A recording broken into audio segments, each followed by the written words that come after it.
มืองใหญ่ๆครับทางพัฒนาสังคมและความมั่นคงของมนุษย์ก็การว่าเป็นภาพลักษณ์ที่ไม่ดีเมืองท่องเที่ยวมีคนขอทานมากๆเหมือนอย่างอินเดียนะคนขอทานมากถือเป็นเรื่องปกติแต่เมืองท่องเที่ยวอย่างบ้านเรามีขอทานทั้งหญิงทั้งชาย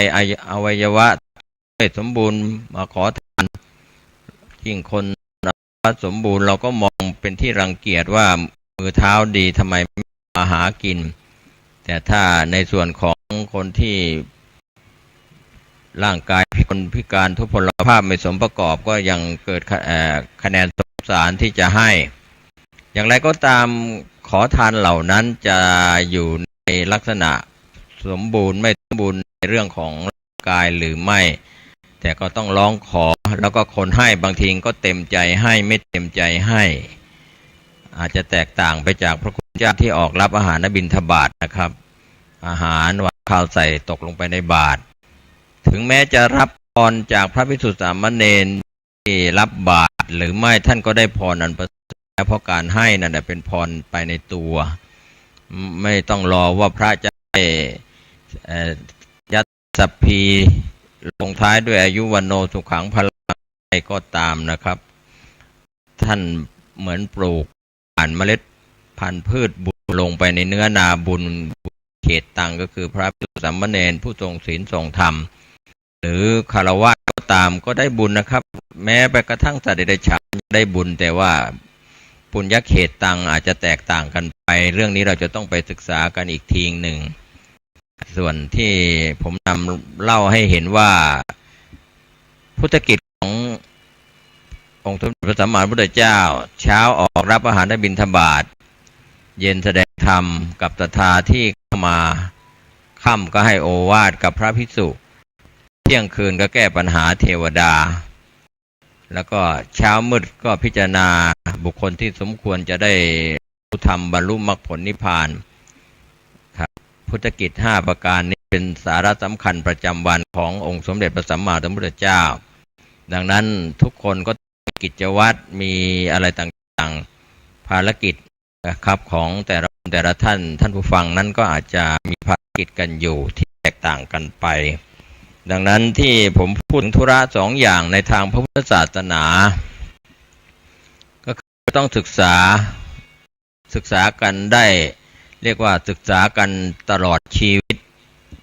ก็ต้องศึกษาธิการนั้นเป็นภาคบังคับให้เด็กที่มีวัยที่จะต้องเข้าสู่การศึกษาตามสถานศึกษาแต่การศึกษาของพี่น้องชาวพุทธเนี่ยไม่เลือกเพศเลือกวัยนะครับอยู่ในสถานที่ใดก็ศึกษาได้ยิ่งในปัจจุบันก็มีโอกาสศึกษาธรรมะกันทางอากาศเรียนรู้ธรรมะทางอากาศเพราะว่ามีสถานีวิทยุกระจายเสียงที่เป็นสถานีพระพุทธศาสนาเพิ่มมากขึ้นก็คงจะเป็นโอกาสดีสำหรับคนไทยที่มีสถานีพระพุทธศาสนากระจายครอบคลุมไปเกือบทุกจังหวัดทั่วประเทศนะครับคงจะมีมากน้อยไม่เท่ากันวัดวารามมีที่ไหนสถานีพระพุทธศาสนาก็เกิดขึ้นนั่นเพราะว่าศรัทธาซึ่งเป็นอุบาสิกาอุปถัมภ์นะครับเป็นคลื่นมหาชนก็ไม่มีงบประมาณไม่มีอะไรที่จะมาช่วยนะครับออกอากาศตั้งสถานีนะครับอย่างมูลนิธิการกุศลของวัดก็เงินบริจาคค่าน้ำค่าไฟค่าอุปกรณ์เครื่องส่งอะไรที่ตั้งสถานีวิทยุกันนั้นก็มาจากญาติธรรมทั้งนั้นนะครับก็ไม่มีกองทุนอะไรไม่มีงบประมาณแผ่นดินเข้ามาสนับสนุนก็ต้องทำความเข้าใจกันคลื่นมหาชนนั้น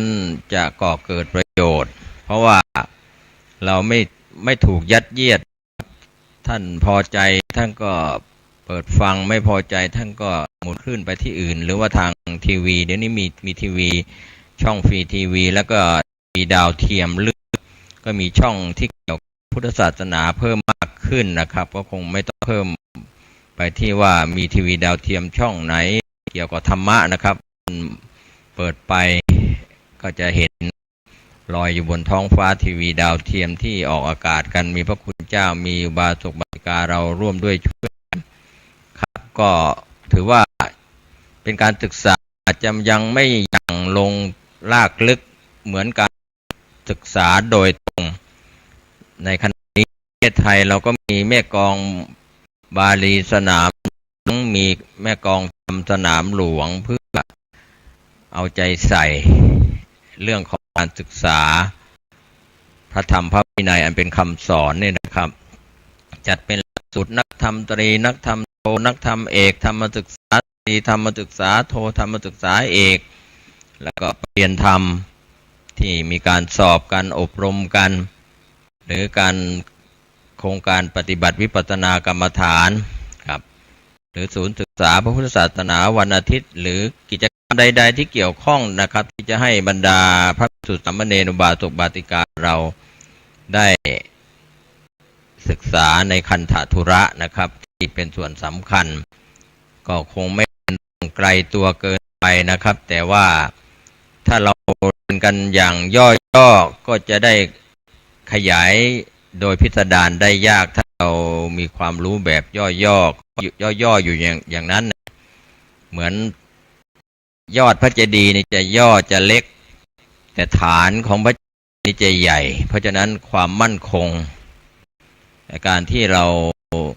เรียนเนี่ยต้องขยายก็เป็นมูลกระจายขยายออกไปขยายความออกไปเรียนกันอธิบายกันออกไป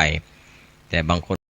บอกว่าเรียนย่อๆพอแล้วก็มีความรู้ย่อๆไปขยายต่อให้คนที่จะศึกษาต่อไม่ได้แล้วครับเพราะว่าเรา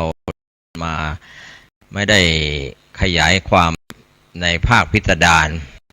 ดังนั้นที่เราเคยศึกษากันว่าพระพุทธเจ้า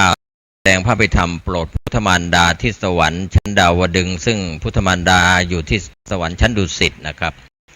ฟังธรรมเทวดาและพรหมทั้งหลายฟังพระพิธรรม7 คัมภีร์ตลอดพรรษาการที่7นะทำไมถึงฟังธรรมกันอย่างพิสดารได้เพราะว่าก็ไม่มีเรื่องจุกจิกนะครับเรื่องของความรู้ความเรียกว่าอะไรเมื่อยการนั่งนานฟังธรรมอย่างต่อเนื่องได้ปัจจุบันเราฟังธรรมกันสัก20-30 นาทีหรือชั่วโมงเราก็เริ่มมีอาการกระสับกระส่ายแล้วเพราะว่าเดี๋ยวหิวการเข้าห้องน้ำห้องส้วมต้องการเปลี่ยนอิริยาบถอะไรทำนองนี้การที่โปรดพุทธมารดาบนสวรรค์ชั้นดาวดึงด้วยการแสดงพระพิธรรม7 คัมภีร์นั้นถือว่าเป็นพุทธธรรมดานะครับท่านผู้ฟังลูกโปรดพ่อโปรดแม่นะครับซึ่งพุทธมารดานั้นจะต้องอธิษฐานเป็นแม่พระโพธิสัตว์สร้างบุญสร้างสั่งสมมาในอดีตชาติแม้แต่ผู้ที่เป็นพระบิดาของพระโพธิสัตว์ก็เช่นเดียวกันดังนั้นก็เป็นเรื่องที่เราจะต้องศึกษาในรายละเอียดอีกแต่อย่างไรก็ตามที่ผมพูดถึงคันธทุระที่เป็นการศึกษานี่เราก็ได้ศึกษากันแต่ว่าอาจจะไม่อย่างลากลงลึกครับบางอย่างนี่เราฟังแบบฉาบฉวยเป็นพหุตุตะเป็นการฟังธรรมให้มากก็จะเป็นกำไรกับเราทั้งหลายนะครับวันนี้ธุระ2 ประการครับเวลาของรายการเราหมดลงก็ขอนำรายการนี้จากลาครับขอทุกคนทุกท่านที่ได้รับความรู้ได้สร้างปัญญาบารมีถูกโดยทั่วหน้ากันสวัสดีครับสวัสดีครับท่านผู้ฟังที่เคารพการความคิดดีๆวันนี้ผมกาเสษสำริดวิทยากรก็จะได้นำเสนอสาระธรรมวันนี้จะได้นำเรื่องของอันตรธานธรรมที่จะสลายสิ้นไปไม่หวนคืนมาก็เป็นส่วนหนึ่งที่ทางผู้ช่วยศาสตราจารย์พิเศษสมบูรณ์ตาสนธิผู้อำนวยการศูนย์กลางการศึกษาพระไตรปิฎกแห่งล้านนาจังหวัดเชียงใหม่เป็นความห่วงใยในทางพระพุทธศาสนาก็ถ้าจะเริ่มกล่าวถึงคำอันตรธาน5 ประการที่ปรากฏอยู่เราควรจะต้องทำความเข้าใจว่าพระพุทธศาสนาของเรานี่อะไรจะเสื่อมสูญเป็นไปตามลำดับมีอะไรบ้างนะครับก็คงไม่มีอะไร จีรังยั่งยืนนะครับท่านผู้ฟังอยู่ชั่วฟ้าดินสลายก็คงมีครับดังนั้นอันตรธาน5ประการที่เป็นคำสอนในทางพระพุทธศาสนาก็เริ่มที่ข้อแรกปริยัตติอันตรธานความเสื่อมไปแห่ง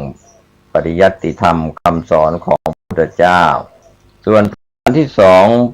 ปฏิบัติอันตรธานก็คือความเสื่อมไปแห่งการปฏิบัติสมถะกรรมฐานวิปัสสนากรรมฐานข้อที่สามนั้นเป็นปฏิเวทะอันตรธาน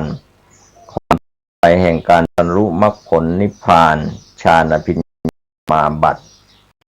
ส่วนข้อที่สี่ลิงคะอันตรธานความเสื่อมไปแห่งสมณเพศนักบวชแล้วก็ประการสุดท้ายประการที่ห้าธาตุอันตรธานความเสื่อมแห่งพระบรมธาตุหรือว่าพระบรมสารีริกธาตุขององค์สมเด็จพระสัมมาสัมพุทธเจ้าในส่วนของเรื่องอันตรธานความเสื่อมสิ้นไปนี่นะครับท่านผู้ฟังก็ถือว่าความเสื่อมสิ้นนี้ก็ยังรวบรวมว่าถ้าจะรวมสิ่งที่รวบรวมไว้คำสอน 84,000 พระธรรมขันธ์หมายถึงเป็นพระปริยัติธรรมครับถือว่าเป็น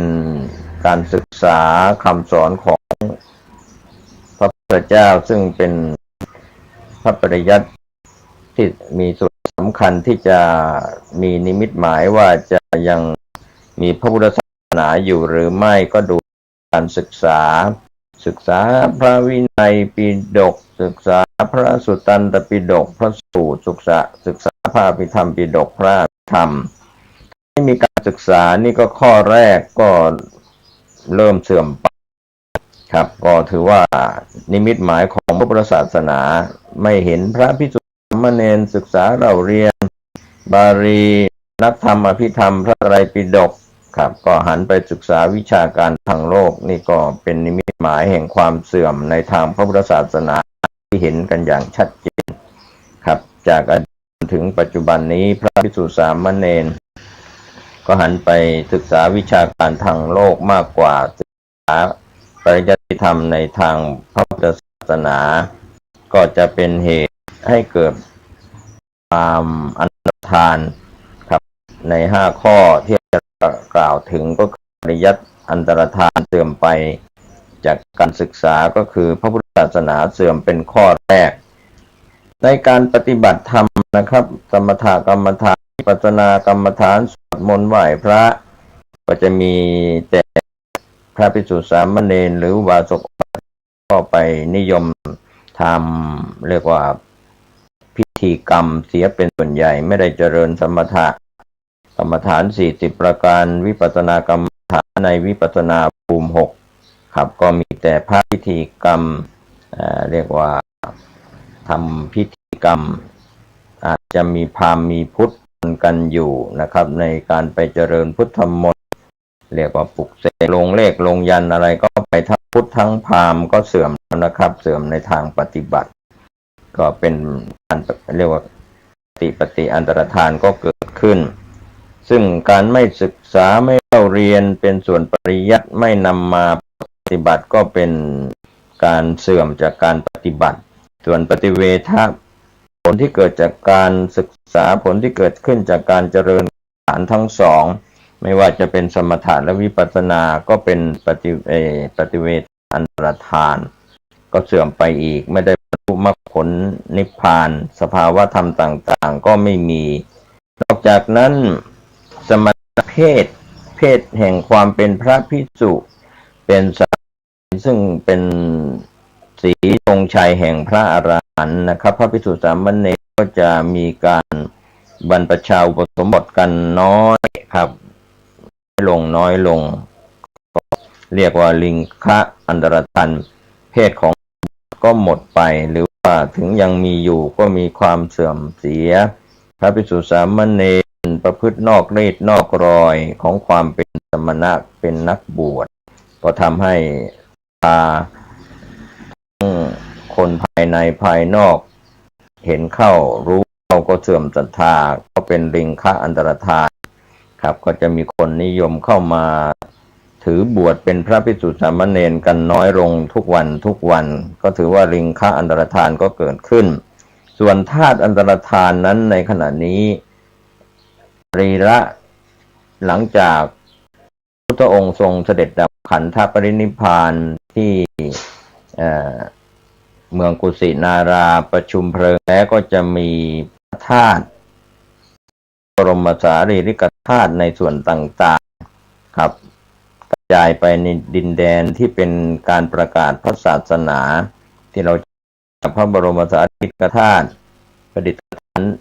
ที่พระธาตุเจดีย์ที่นั่นที่นี่ครับในเมืองต่างประเทศก็ตามถ้าพระบรมสารีริกธาตุอันตรธานก็หมายความว่าพระบรมสารีริกธาตุเหล่านั้นเมื่อสูญสิ้นพระพุทธศาสนาหมดแล้ว 5,000 ปีก็จะมีบรมสารีริกธาตุรวมแล้วก็อันตรธานแตกดับสลายไปเป็นครั้งสุดท้ายก็เป็นอันว่าสิ้นสุดพระพุทธศาสนาในยุคนั้นในสมัยนั้นหรือว่าในยุคขององค์สมเด็จพระสัมมาสัมพุทธเจ้าโคตมสักยมุนีก็ต้องรอการตรัสรู้ขององค์สมเด็จพระสัมมาสัมพุทธเจ้าศรีอริยเมตไตรในยุคต่อครับก็เป็นการเป็นเวลาเป็นธาตุอันตรธานองค์สมเด็จพระสัมมาสัมพุทธเจ้าพระองค์ตรัสว่าผู้ใดเห็นผู้นั้นเห็นเราตถาคตหลังจากที่เรานิพพานไปแล้วพระธรรมที่เราแสดงและพระวินัยที่เราบัญญัตินั่นแหละจะศาสดาแทนเราครับก็ถือว่าเป็นเรื่องที่น่าได้ยิ่งนักนะครับท่านผู้ฟังพระธรรมคำสอนขององค์สมเด็จพระสัมมาสัมพุทธเจ้าจะต้องอันตรธานไปในไม่ช้าและที่ยิ่งเสียไปกว่านั้นนะครับท่านผู้ฟังบางคนยังไม่ทราบเลยด้วยซ้ำว่าพระพุทธองค์ทรงอะไรบ้างแต่ทุกอย่างก็เป็นไปตามธรรมชาติเกิดขึ้นตั้งอยู่ดับไปเป็นของธรรมดาดังนั้นที่เราจะพูดถึงอันตรธาน5ประการก็เป็นส่วนที่จะได้ทบทวนแล้วก็ย้อนรำลึกว่าเราเกิดเป็นมนุษย์ได้พบพระพุทธศาสนาในยุคของโคตมสักยมุนีได้ทันศาสนาเรียกว่ามีบุญมาเกิดเป็นมนุษย์แล้วยังไม่เพียงพอยังมีบุญได้มาพบพระพุทธศาสนานะครับท่านผู้ฟังก็จะต้องสนใจสิ่งที่จะอันตรธานเสื่อมสูญไปช่วยกันจันลงรักษาไว้ธรรมะของพระพุทธเจ้า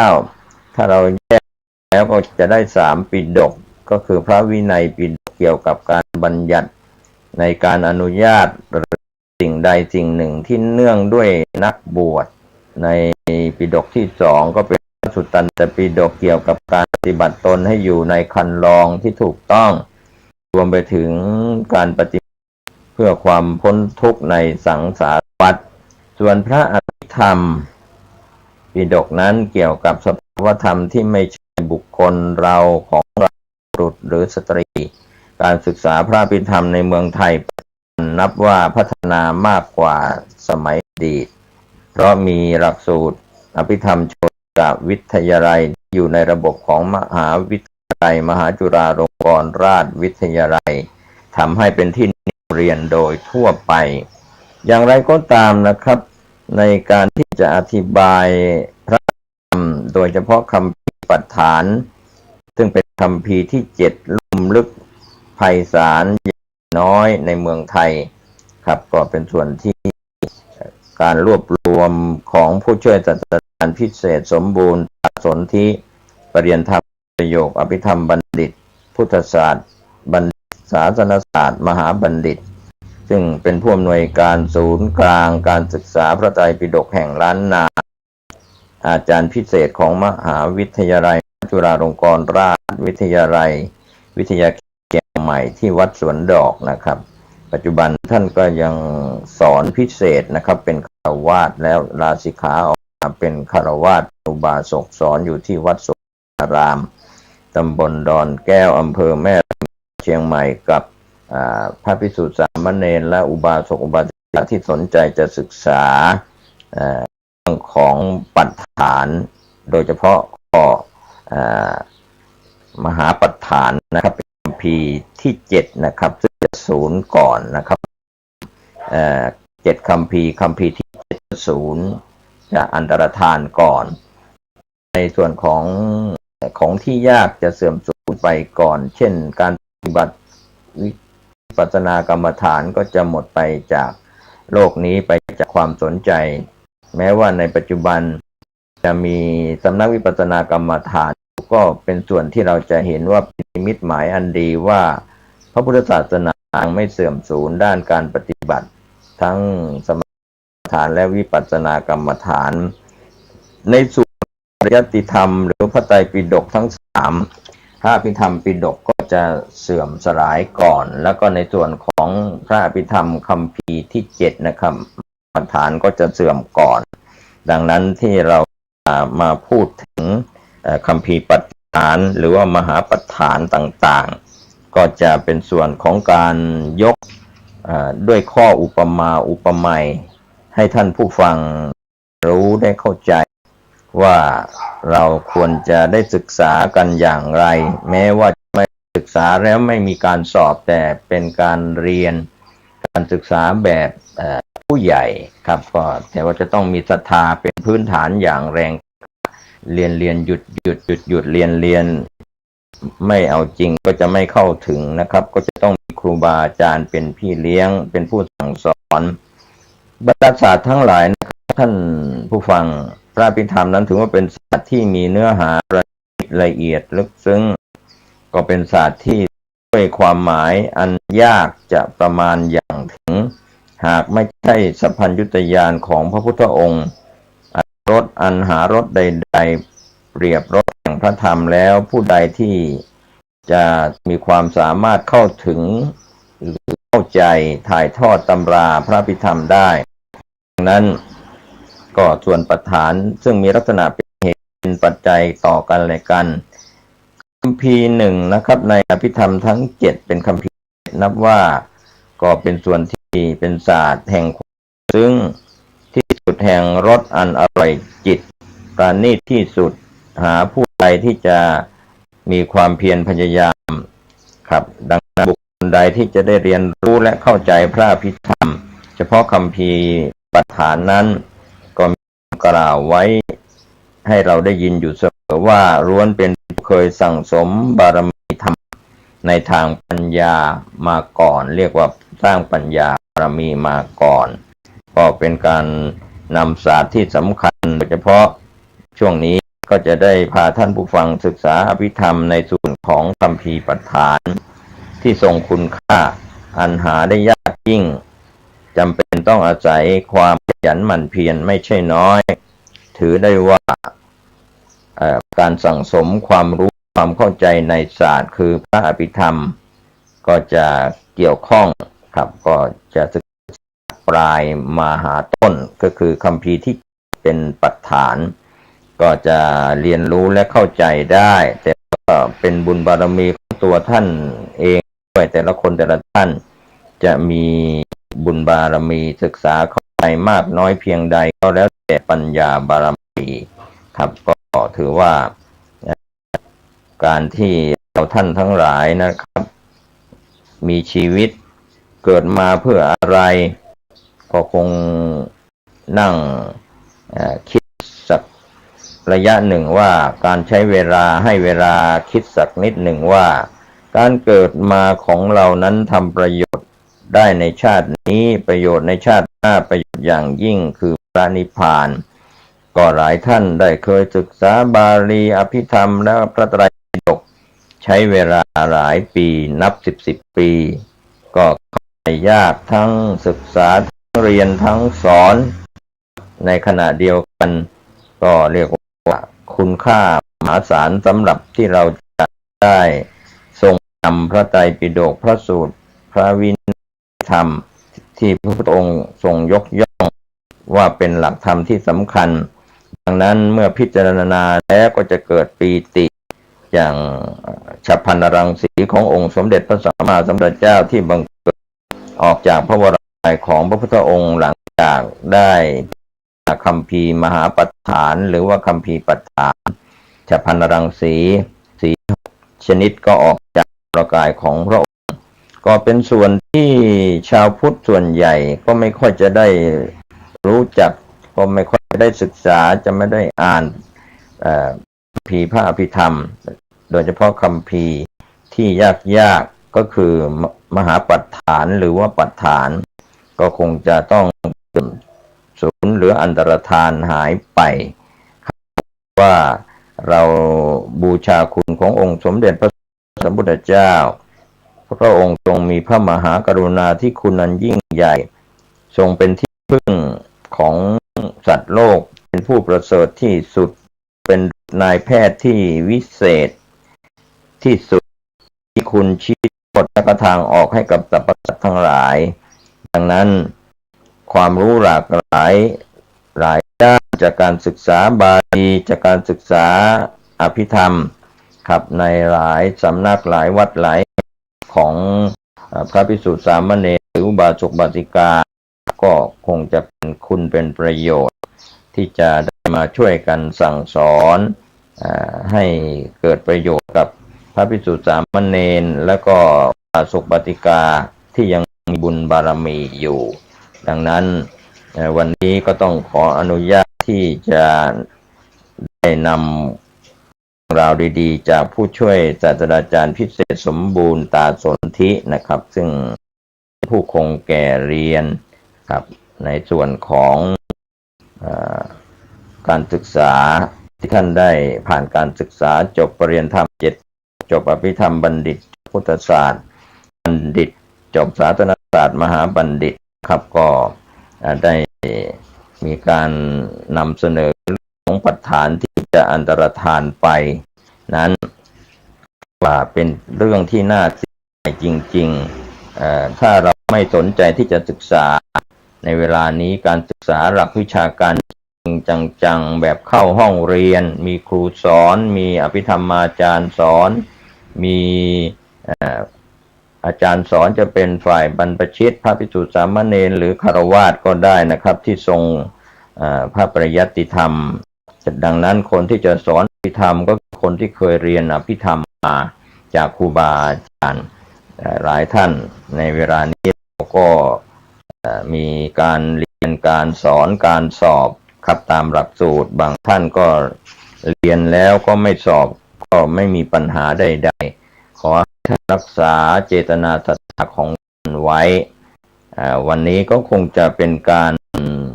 นำเสนอเรียกเรื่องราวดีๆทางอากาศก็คือออกอากาศให้ท่านได้รับรู้รับทราบจะเป็นเสียงเป็นภาพเป็นอะไรก็แล้วแต่นะครับเราก็คงจะได้ศึกษากันความเป็นไปเป็นมา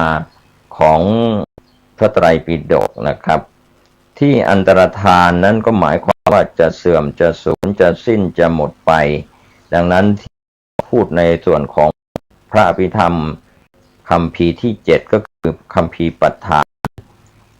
ในพระไตรปิฎกซึ่งเป็นหัวใจของพระศาสนาก็คือพระวินัยพระสูตรและพระอภิธรรมก็เรียกอีกอย่างว่าพระไตรปิฎกมี84,000 พระธรรมขันธ์นั้นทำทั้ง3นี้นะครับท่านผู้ฟังจะสัมพันธ์กันอุปมาเหมือนกับร่างกายของมนุษย์เรานี่นะครับมีก็ 20,000 พระธรรมขันธ์เปรียบเหมือนผิวหนังพระสูตรมีอีก 21,000 พระธรรมขันธ์ก็เปรียบเหมือนพระอภิธรรมมี 42,000 พระธรรมขันธ์ก็เปรียบเหมือนกระดูกทำทั้ง3ประการนี้นะครับพระศาสดาองค์สมเด็จพระสัมมาสัมพุทธเจ้าตรัสไว้หลังจากพระปรินิพพานไปแล้วพระธรรมพระวินัยหรือว่าพระไตรปิฎกจะเป็นศาสดาแทนก็ในมหาปรินิพพานสูตรเล่มที่10ถ้าเราดูผังแล้วพระไตรปิฎก 14,000 พระธรรมขันธ์ก็จะเห็นได้ว่าพระวินัยปิฎก 21,000 พระธรรมขันธ์นั้นสายพระวินัยก็มีมหาวิพังภิกขุณีวิพังมหาวรรคจุลวรรคแล้วก็บริวารส่วนสายของพระสูตร 1,000 พระธรรมขันธ์นั้นก็สายพระสูตรนั้นจะมีทีฆนิกายมัชฌิมนิกายสังยุตตนิกายอังคุตรนิกายแล้วก็คุตกานิกายสายของพระพิธรรม 42,000 พระธรรมขันธ์ก็มีอภิธรรม7 คัมภีร์เริ่มที่ธรรมสังคณีวิพังค์คาถาบุคละบัญญัติคาถาวัตถุยะมกะหรือว่ายมกแล้วก็สุดท้ายก็ปัฏฐานธรรมทั้งสามจะเสื่อมสลายไปเรียกว่าอันตรธานคำว่าอันตรธานนั้นมีศัพท์แยกศัพท์แล้วก็มีอันตระแปลว่าช่องว่างหรือว่าขาดตอนอ่านทอทงสระอานนอหนูแปลว่าดำรงธาตุยุปัจจัยทุกแปลว่าหลักธรรมชาติครับอันตรธานธรรมก็เป็นหลักธรรมที่ดำรงอยู่มีอันขาดตอนไปถ้าจะแปลความหมายก็คือธรรมที่ต้องเสื่อมนั่นเองนะครับท่านผู้ฟังโดยในพุทธประสงค์ก็หมายถึงพระอภิธรรมเสื่อมตั้งแต่คำปฏิปฐานก่อนแล้วก็จะล้มตามลำดับเหมือนโดมิโนนะครับอภิธรรมนี้พระพุทธองค์ทรงนำไปแสดงตัญญูต่อพระพุทธมารดานำไปสอนให้พระพุทธมารดาในพรรษาที่7แล้วก็เป็นพุทธประเพณีนะจะต้องโปรดแม่หรือว่าโปรดพุทธมารดาอยู่ที่บนสวรรค์นะครับพระสัมมาสัมพุทธเจ้าทุกพระองค์รวมแล้ว28พระองค์ที่ผ่านมาก็ต้องนำพระอภิธรรมไปแสดงต่อพุทธมารดาที่สวรรค์ชั้นดาวดึงส์ในพรรษาที่7พระอภิธรรมจึงเป็นสิ่งที่ประเสริฐที่พระสัมมาสัมพุทธเจ้าต้องนำไปแสดงความกตัญญูต่อพุทธมารดาสำหรับสังคมของคนไทยส่วนใหญ่ก็มีความเข้าใจว่าสำหรับคนตายพระก็จะนำไปสวดหน้าศพนั่นเองที่ปฏิบัติเช่นนี้ก็ถือว่าเป็นเพียงเท่านั้นส่วนเนื้อหาสาระเป็นอย่างไรไม่มีใครทราบอภิธรรมปิฎกนั้นมีทั้งหมด7 คัมภีร์ก็คือธรรมสังคณีรวบรวมหมวดธรรมสรรพสิ่งไว้รวมกันเป็นกลุ่มตามประเภทกุศลอกุศลอภยากตะเหล่านี้เป็นต้นวิพังค์แบ่งสรรพสิ่งโดยละเอียดคาถากล่าวถึงรูปนามที่อยู่ในสรรพชีวิตพระบัญญัติการตั้งสมมุติในบุคคลตามความเป็นจริงเช่นโสดาบันพระอรหันต์เหล่านี้คาถาวัตสนทนาธรรมว่าสิ่งใดเป็นพุทธศาสนาที่แท้จริงหรือปลอมส่วนยมกเป็นการถามตอบเชิงตรรกะครับกุศลมูลกับกุศลเป็นอย่างเดียวกันหรือส่วนคัมภีร์สุดท้ายคัมภีร์ปฐานก็เป็นอุปกรณ์เครื่องมือทางปัญญาญาณที่นำไปตรวจสอบสรรพสิ่งในธรรมชาติว่าสิ่งใดเป็นความจริงประเภทไหนเป็นกระบวนการเหตุปัจจัยอย่างไรดังนั้นในบรรดาอภิธรรม7 คัมภีร์นั้นคัมภีร์ปฐานว่ามีเนื้อหาที่ยากลึกซึ้งที่สุดนะครับก็เป็นราวที่นำมาฝากกล่าวกับท่านผู้ฟังครับในวันนี้เวลาของรายการหมดลงผมเกษตรพัฒนวิทยากรแบ่งปันความคิดดีๆในสิ่งสูญไปให้ท่านรับรู้รับทราบก็หวังว่าทุกท่านจะกันรักษาพระพุทธศาสนาที่จะอันตรธานจะเสื่อมสูญไปก็ขอให้ช่วยกันรักษาไว้ 5,000 ปีหรือว่า 5,000 พระมีความสุขใจโดยทั่วหน้าสวัสดีครับสวัสดีครับท่านที่เคารพการแบ่งปันดีๆวันนี้ผมเกษตรเพชรสำริดวิทยากรก็ได้นำเรื่องราวที่จะอันตรธานเรียกว่าอันตรธานธรรมก็ปรากฏอยู่ในโลกนี้ในยุคที่มีพุทธศาสนาเกิดขึ้นแล้วตั้งอยู่แล้วก็สูญสลายไปในที่สุดดังนั้นที่เราได้ศึกษาและทำความเข้าใจว่าสิ่งทุกอย่างจะต้องเสื่อมสลายไปไม่ว่าสัตว์ชีวิตหรือของกินของใช้ที่อยู่ อาศัยอาคารบ้านเรือนทั้งรูปธรรมนามธรรมนะครับมีสภาวะธรรมที่เกิดขึ้นตั้งอยู่และดับไปดังนั้นเวลาของพระพุทธศาสนาก็เช่นเดียวกันดังในคาถามโนรสปุรณีอังคุตรนิกายเอกนิบาตได้กล่าวถึงเมื่อการเวลาผ่านไปยติธรรมย่อมเสื่อมสุทั้งหลายไม่สามารถจะทรงจำไว้ได้คำว่าทรงจำก็คือทรงจำพระบาลีซึ่งเป็นพุทธพจน์เมื่อการเวลาผ่านไปนะครับท่านผู้ฟังก็ไม่สามารถจะทรงจำพระบาลีไว้หมดพระไตรปิฎกก็ย่อมเสื่อมไปในบรรดาพระไตรปิฎกนั้นพระอภิธรรมปิฎกก็จะเสื่อมก่อนอันตรายต่อมาพระสูตรก็จะเสื่อมตามมาและพระวินัยปิฎกก็จะเสื่อมตามมาลำดับสุดท้ายบรรดาอภิธรรมปิฎกคัมภีร์นั้นนะครับจะเสื่อมตั้งแต่ท้ายเป็นลำดับมานับถอยหลังทีเดียวตั้งแต่ประธานจะเสื่อมก่อนอันตรธานก็ปรากฏเป็นหลักฐานสูตรและก็อรรถกถาอังคุตรนิกายเอกนิบาตที่31ครับเหตุที่เสื่อมก่อนนะครับผู้ฟังพระอภิธรรมมีเนื้อหาเป็นธรรมะล้วนๆไม่มีบุคคลไม่มีสถานที่ไม่มีการเวลามาเกี่ยวข้องเมื่อมีเนื้อหายากที่จะเข้าใจพระสงฆ์และก็ชาวบ้านจึงไม่เห็นคุณค่าแล้วก็ไม่สนใจที่จะศึกษาเมื่อไม่สนใจศึกษาก็รอคอยที่จะเสื่อมไปดังนั้นพระอภิธรรมคัมภีร์นี้ก็มีส่วนเกี่ยวข้องพระพุทธศาสนาก็คือองค์พิจารณาติดต่อกันตลอด7 วันในสัปดาห์ที่4หลังจากตรัสรู้พระอนุตตรสัมมาสัมโพธิญาณที่ใต้ต้นมหาโพธิ์สถานที่ที่ประทับ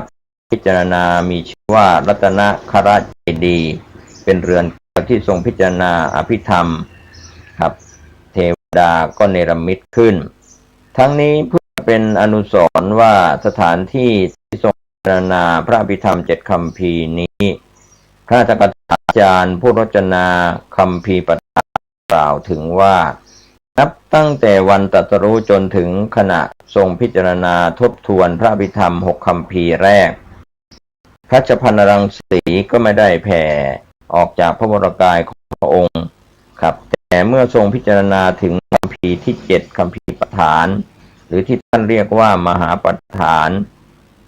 พระชพันรังสีนะครับสี6อย่างก็แผ่ออกจากพระวรกายออกมาปฐานนั้นมีในกว้างขวางดุจห้วงน้ำในมหาสมุทรดังที่ท่านเรียกว่านัยยสาครซึ่งเป็นที่พระสัพพัญญุตญาณของพระผู้มีพระภาคได้โอกาสสำแดงออกมาได้อย่างเต็มที่เช่นเดียวกับชนสาครคือห้วงน้ำในมหาสมุทรลึก 84,000 โยชน์เป็นที่ปลาใหญ่ชื่อติมิระก็ดีถือว่าเป็นปลาตัวใหญ่ที่สุดได้โอกาสแสดงพลังแบกว่ายเล่นน้ำได้อย่างเต็มที่นะครับจะพันรังสี6 ประการนั้นคือนีระสีเขียวเข้มเหมือนดอกอัญชันปีตะสีเหลืองโลหิตะสีแดงเหมือนตะวันอ่อนนะครับทาตะสีขาวเหมือนแผ่นเงินมัชเชษฐาสีหงสบาทเหมือนหงอนไก่ประพัสสรสอนเลื่อมพายเหมือนแก้วพฤกษ์นะครับก็มีความหมายของชพันรังสีดังนั้นการแสดงพลังสัพพัญญุตญาณของพระพุทธองค์ก็ทำให้ชพันรังสีแผ่ประกายออกมาโดยเหตุนี้เรียกว่าคัมภีร์ปฐานเกิดจากอานุภาพของพระสัพพัญญุตญาณและเป็นวิสัยแห่งพระสัพพัญญุตญาณโดยเฉพาะก็มีในก็เนื้อหารุ่ม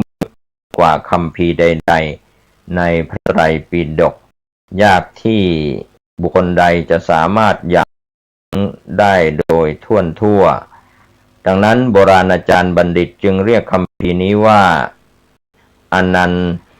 ตนยสมันตปัฏฐานมหาปกรณ์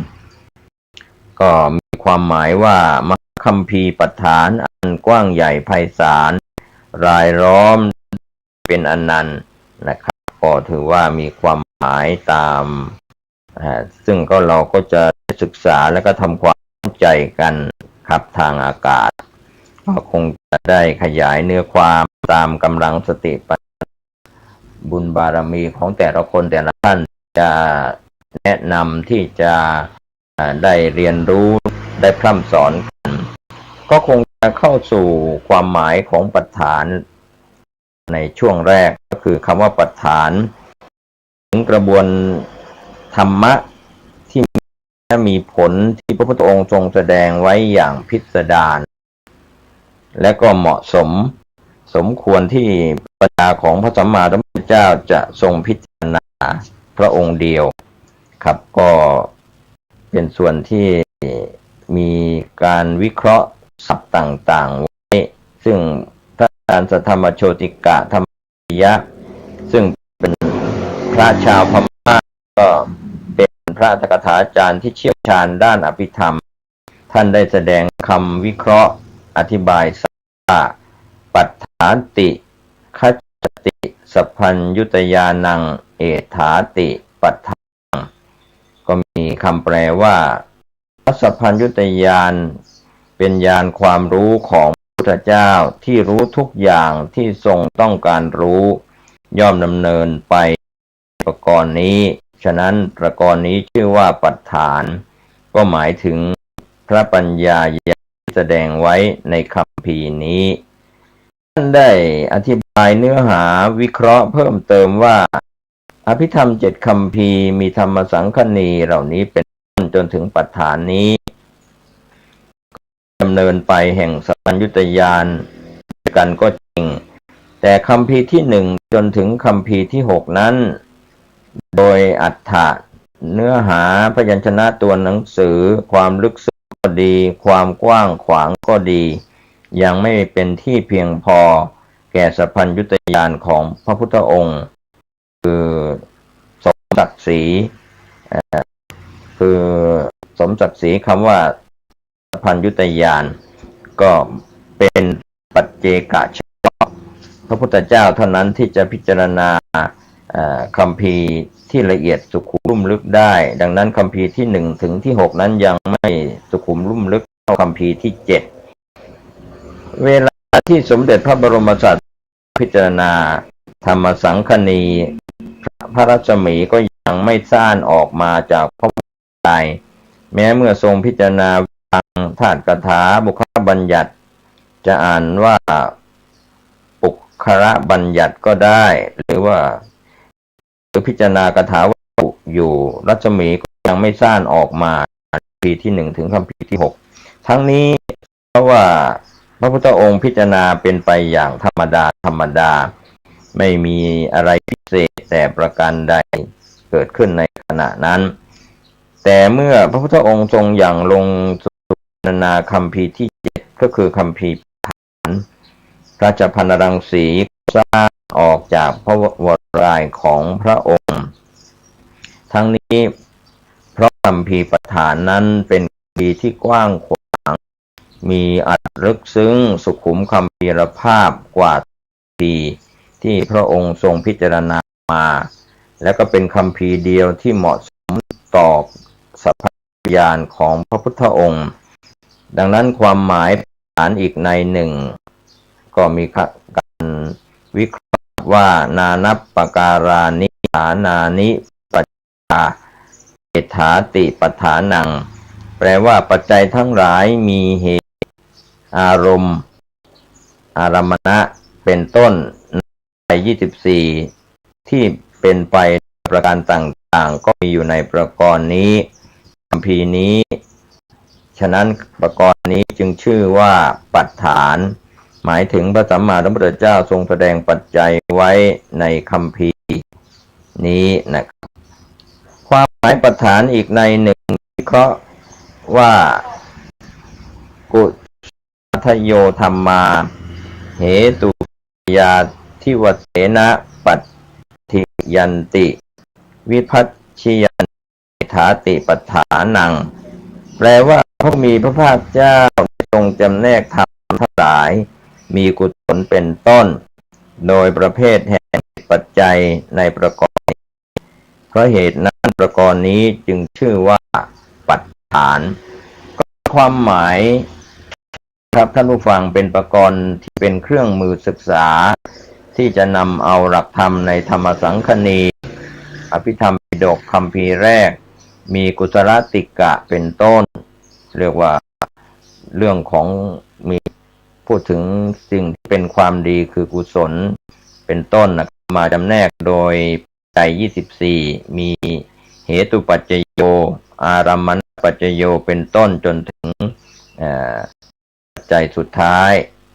ที่24ตามลำดับก็สรุปความได้ว่าคัมภีร์ปัฏฐานนะครับฟังมีเนื้อหาที่ลึกซึ้งกว้างขวางที่พระพุทธองค์ได้ตรัสรู้แจ่มแจ้งแล้วก็นำเอาหลักธรรมต่างๆมีกุศลธรรมมาเป็นต้นมาขยายอธิบายให้เข้าใจก็ใช้ปัจจัย24มาแจกแจงเป็นธรรมที่เหมาะสมแก่การพิจารณาด้วยปัญญาญาณขององค์สมเด็จพระสัมมาสัมพุทธเจ้าธรรมหมวดนั้นไม่เหมาะสมแก่พระปัญญาเพราะไม่ลึกซึ้งเพียงพอดังนั้นภิปฐานจำเป็นต้องกล่าวถึงปัจจัย24อย่างหลีกเลี่ยงไม่ได้นะครับท่านผู้ฟังซึ่งเป็นหมวดสุดท้ายที่พระนำไปสวดในงานศพเมื่อพระสวดจบแล้วเป็นอันเสร็จพิธีไปจะรู้ความหมายก็ดีดังนั้นความสำคัญที่จะมีการแนะนำให้ท่านผู้ฟังเนี่ยหันมาสนใจศึกษาพระอภิธรรมกันค้นคว้าทำความเข้าใจถึงกระบวนการของปัจจัย24ให้ละเอียดแล้วก็ลึกซึ้งถ้าหากไม่เข้าใจปัจจัย24แล้วนะครับการศึกษาอภิธรรมหรือว่าปัฏฐานก็นับว่ายังเข้าไม่ถึงแก่นแท้ของอภิธรรมหรือว่าปัฏฐานเพราะสาเหตุนี้เองนะครับอันตรธานธรรมที่เกี่ยวกับอันตรธานก็จะเกิดขึ้นที่ว่าพระอภิธรรมในปัจจัย24มหาปัฏฐานนี้จะเสื่อมก่อนในอภิธรรม7คัมภีร์เราจะขยายไปตามควรแก่เวลาแล้วก็ปัญญาบารมีของท่านผู้ฟังนะครับก็คงจะมี2ปัจจัยก็คือเข้าใจบ้างไม่เข้าใจบ้างก็แต่พื้นฐานปัญญาบารมีของท่านผู้ฟังทั้งหญิงทั้งชายทั้งบรรพชิตและคฤหัสถ์ครับที่รับฟังในเวลานี้ก็จะมีบุญเก่าสั่งสมปัญญาบารมีมามากน้อยเพียงใดก็ว่ากันไปเหตุปัจจัยที่ของแต่ละคนเรียกว่าบุญญาบารมีมีไม่เท่ากันนะครับแต่ละคนแต่ละท่านจะเป็นหญิงเป็นชายเป็นเด็กเป็นผู้ใหญ่จะเป็นสัตว์เดรัจฉานหรือเป็นมนุษย์ทั้งหลายนะครับที่ไม่ใช่มนุษย์มีบุญบารมีที่แตกต่างกันไปดังนั้นเราพาท่านฟังมาศึกษาปัจจัย24ในคัมภีร์มหาปัฏฐานหรือคัมภีร์ปัฏฐานที่พูดสั้นๆเริ่มกันที่เหตุปัจจโยสิ่งที่ช่วยอุปการะโดยความเป็นเหตุ6ก็คือโลภะเหตุโทสะเหตุโมหะเหตุอโลภะเหตุไม่โลภโทสะเหตุไม่โกรธโมหะเหตุไม่หลงก็คือมีปัญญาเหตุทั้ง6เหล่านี้เป็นเหตุแห่งความดีก็มีเป็นเหตุแห่งความชั่วก็มีเราจะต้องศึกษาลงไปในรายละเอียดอีกครั้งหนึ่งส่วนอารัมมณปัจจโยสิ่งที่ช่วยโดยความเป็นอารมณ์6คือรูปารมณ์สีต่างๆสัทธารมณ์เสียงต่างๆคันธารมณ์กลิ่นต่างๆรสารมณ์รสต่างๆโผฏฐัพพารมณ์เครื่องสัมผัสกายต่างๆและก็ธรรมอารมณ์ที่เกิดกับใจต่าง ก็รวมถึงพระนิพพานก็อยู่ในธรรมารมณ์อธิปติปัจจโยสิ่งที่ช่วยอุปการะโดยความเป็นอธิบดีมีฉันทาธิปติเป็นใหญ่โดยความพอใจวิริยาธิปติเป็นใหญ่โดยความเพียรจิตาธิปติเป็นใหญ่โดยจิตวิมังสาธิปติเป็นใหญ่โดยปัญญาอธิบดีสี่ก็ได้นะครับส่วนอนันตรปัจจัยสิ่งที่ช่วยอุปการะโดยติดต่อกันไม่มีระหว่างขั้นก็เป็นเรื่องของนามขันธ์ทั้งสี่นะครับเวทนาหวยอารมณ์สัญญาจำอารมณ์ครับสังขารขันธ์นะครับแล้วก็วิญญาณขันธ์ขันธ์ทั้งสี่นี้ก็เริ่มที่เวทนาเรียกว่านามขันธ์สี่ครับท่านผู้ฟังที่เคารพวันนี้ผมกเกษตรเพชรสำริดผู้ดำเนินการนำเรื่องราวดีๆมารายงานมาเสนอให้คิดให้พิจารณาแบ่งปันความคิดดีๆท่านผู้ฟังเป็นประจำในช่วงของสารธรรมวันนี้มีเรื่องของมโนที่ท่านว่านี่มันคล้ายกันนี่พี่เขียวแกก็บอกว่าเป็นอย่างนั้นมันก็คล้ายกันแล้วท่านก็ถามพี่เขียวว่าทำไมผู้ชายเขาถึงชอบเนื้อผู้หญิงนักดันไปทำผู้หญิงได้นี่ว่ากันอย่างเรานะแล้วเขาจะตอบอย่างไรเขาก็บอกไม่รู้เหมือนกันแล้วท่านก็ยกมือไหว้ขอขมาพี่เขียวว่าขอโทษที่ขอจับเนื้อนี่ไม่ได้ดูถูกดูหมิ่นอยากจะพิสูจน์เท่านั้นว่ามันดีอย่างไรเมื่อท่านหมดความสงสัยในใจแล้วก็ตกใจว่าจะบวชคราวนี้จะไม่ขอศึกหาราเพศก็สมจริงกับที่ท่านตั้งใจทุกประหลังจากสู่ร่มเงากาสาวพัสหลังจากโยมพ่อโยมแม่ได้นำท่านมาฝากไว้กับหลวงปู่คล้ายให้ฝึกหัดขานนาคให้คล่องแคล่วแล้วท่านก็ได้เข้าอุปสมบทณพัทสีมาวัดบางนมโควันที่1 เมษายนพุทธศักราช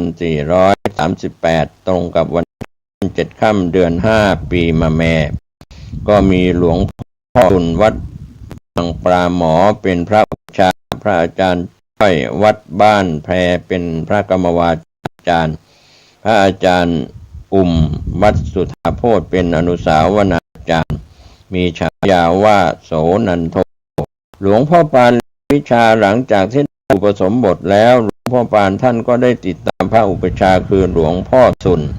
ด้วยความสนใจใคร่ศึกษาสมัยนั้นหลวงพ่อสุนท่านเป็นพระที่ทางคาถาอาคมและรักษาโรคภัยไข้เจ็บเมื่อตามไปเล่าเรียนเป็นศิษย์แล้วหลวงพ่อสุนเห็นลักษณะของหลวงพ่อปานว่ามีลักษณะดีจะได้เป็นอาจารย์ต่อไปภายภาคหน้าจึงได้ให้สติหลวงพ่อปานเบื้องต้นในการเบื่อหน่ายว่า1อยากรวยอยากได้ทรัพย์มาแล้วดีใจตั้งหน้าสะสมทรัพย์2เป็นอย่างแล้วเมื่อทรัพย์หมดก็เป็นเหตุให้เสียใจ3อยากมียศถาบรรดาศักดิ์ได้ยศมาปลื้มใจ4เมื่อหมดยศไปแล้วก็เสียใจ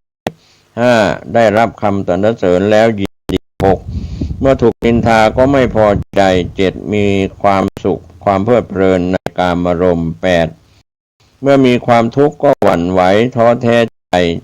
จากเพศฆราวาสมาสู่เพศบรรพชิตแล้วอย่าหวังรวยถ้ารวยแล้วไม่ใช่พระต้องรวยด้วยบุญญาบารมีเงินที่ได้มาจงทำสาธารณประโยชน์เสียให้สิ้นเหลือกินเหลือใช้แต่ทั้งอาตมาอย่าหวังในยศอีกเลี่ยงไม่รับยศไม่ได้แล้วก็อย่าเมายศบรรดาศักดิ์มันเป็นเครื่องถ่วงกิเลสยศราบสรรเสริญความสุขในกามารมณ์มันเป็นกิเลสมันเป็นโลกธรรมต้องตัดออกให้หมดถ้าพอใจในสิ่งนี้ก็ไม่ใช่พระจะพาให้สู่ห้วงนรกจงระลึกอยู่เสมอว่าเราบวชเพื่อนิพพาน อย่างที่กล่าวไว้ตอนขออุปสมบทครั้งแรกว่านิพพานัสสะสัจจิริยายะเอตังกาสาวังคเหตวาหมายความว่าในส่วนเราขอรับผ้ากาสาวพัสเพื่อทำให้แจ้งซึ่งพระนิพพานหลวงพ่อสุนก็สั่งให้ท่องมนต์ตลอดจนคาถาธาตุสี่นามพัทธะให้ว่าถอยหลังแล้วเป่าให้กุญแจหลุดเจ้าเป่าหลุดแล้วบอกพ่อจะให้วิชาต่างๆให้หมดไม่ปิดบังนี่คือการฝึกสมาธิจิตของที่หลวงพ่อสุนสอนหลวงพ่อปานทางอ้อมถ้าจิตไม่มีสมาธิแล้วอย่าหวังเลยด้วยคาถาเพียง4 ตัวจะดีกว่าลูกกุญแจได้หลวงพ่อปานก็มีความอดทนหมั่นฝึกเป่ากุญแจนานเป็นเดือนเป่าเท่าไหร่ก็ไม่หลุดมาหลุดเอาตอนที่ท่านทำใจสบายเป็นสมาธินึกถึงคาถาเป่ากุญแจได้จึงลุกขึ้นมาเป่ากุญแจคราวนี้กุญแจหลุดหมดทดลองกับลูกอื่นๆก็เพิ่มกุญแจขึ้นจนถึง40 ดอกแขวนไว้บนราวหลุดหมดแล้วจึงทดลองให้หลวงพ่อสุนดูจนพอใจหลังจากนั้นหลวงพ่อสุนก็สอนวิปัสสนาให้แก่หลวงพ่อปานตั้งแต่ชั้นต้นจนถึงที่สุดด้วยความเมตตาของหลวงพ่อในตอนท้ายว่าเมื่อมีฤทธิ์แล้วอย่าแสดงให้คนอื่นเขาเห็นเป็นการอวดดีจะเป็นโทษตามที่พระพุทธองค์ห้ามไว้จบจากวิปัสสนาแล้วหลวงพ่อสุนยังได้ถ่ายทอดวิชาแผนโบราณให้ซึ่งหลวงพ่อปานก็ได้อาศัยใช้ชีวิตผู้ได้รับทุกข์ทรมานให้หายมามากต่อมากจนท่านได้ชื่อว่าเป็นพระหมอหลวงพ่อสุนสอนว่าการเป็นหมอบังคับไม่ให้คนตายไม่ได้หมอเป็นเพียงช่วยระงับทุกขเวทนาเท่านั้นจากนั้นหลวงพ่อสุนก็ถ่ายทอดกสิณต่างๆให้หลวงพ่อปานจนกระทั่งสิ้นความรู้องค์อาจารย์ของหลวงพ่อปานการเรียนวิชาของหลวงพ่อปานนั้นพอจะรวบรวมได้ดังนี้เรียนวิชากรรมฐานและวิชาแพทย์จากหลวงพ่อสุนบางปราหมอเรียนวิชาปริยัติธรรมวัดเจ้ากับพระอาจารย์จีนด้วยเหตุที่หลวงพ่อสุนท่านถ่ายทอดวิชาต่างๆจนหมดสิ้นแล้วท่านจึงแนะนำให้ไปเรียนปริยัติธรรมที่วัดเจ้า7กับพระอาจารย์จีนจากปากคำของชาวบ้านแต่วัดเจ้า7ผู้ที่เคยไปเรียนกับพระอาจารย์จีนได้ให้ปากคำตรงกันว่าพระอาจารย์จีนคนโมโหร้ายเวลาโมโหแล้วยังไม่อยู่ปากว่ามือถึงเวลาสอนใครถ้าลูกศิษย์ทำไม่ถูกต้องใจที่สอนไปแล้วกลัวจะไปทำร้ายลูกศิษย์ท่านจึงได้ตั้งกรงใหญ่ขึ้นจับขังตัวท่านเองเวลาสอนหนังสือโดยให้ลูกศิษย์เป็นคนใส่กุญแจขังและเก็บกุญแจไว้เวลาสอนหนังสือลูกศิษย์คนใดไม่ตั้งใจเรียนหรือตอบคำถามไม่ถูกต้องทำให้อาจารย์จีนท่านก็จะโมโหโกรธาเอามือจับลูกกรงเหล็กขยับจนลูกศิษย์ที่เรียนตกใจขวัญหนีดีฟอร์มแต่พอท่านคลายโทสะลงแล้วท่านก็จะกลายเป็นอาจารย์จีนรูปเดิม